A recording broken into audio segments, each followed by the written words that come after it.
How much are the lemons, Head asks. She checks the price for every other item on her shopping list and then explains why she's had to stretch her budget.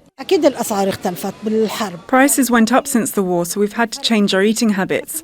If we can't buy fruit this week, then maybe the next. We have to prioritise. Sometimes the grandkids want meals that are expensive to make. So I replace the ingredients based on what we can afford.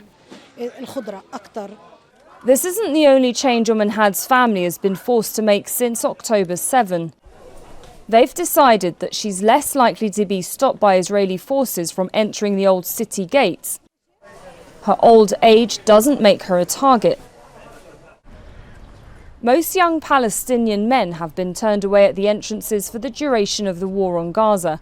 Large-scale Israeli police surveillance and arbitrary arrests have also been stepped up in occupied East Jerusalem, with movement being restricted, especially that of workers from the occupied West Bank, and it's already having repercussions on the local economy.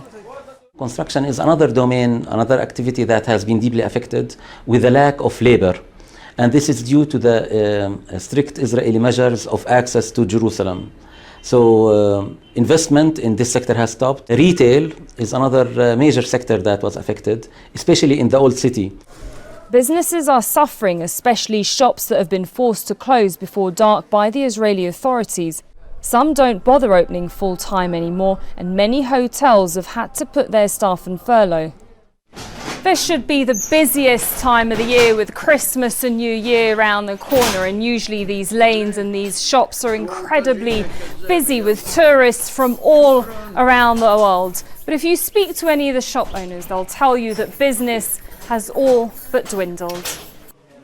Religious trinkets and souvenirs line the centuries-old cobbled lanes. Tourism is the bread and butter of Jerusalemite families, but the war and flight cancellations have meant that tourists aren't coming. We are next to the Church of the Holy Sepulchre, a very good location for the tourists. A historical, biblical, religious place. We are the famous place for the Christian, for the pilgrimage to come to visit the Church of the Holy Sepulchre. No tourists, it's empty, dead. Occupied East Jerusalem is mostly made up of small family-owned businesses that have been passed on from one generation to the next. They've seen enough wars in their lifetime, but nothing, they say, could have prepared them for this. Sara, Khairat, Al Jazeera, Occupied East Jerusalem.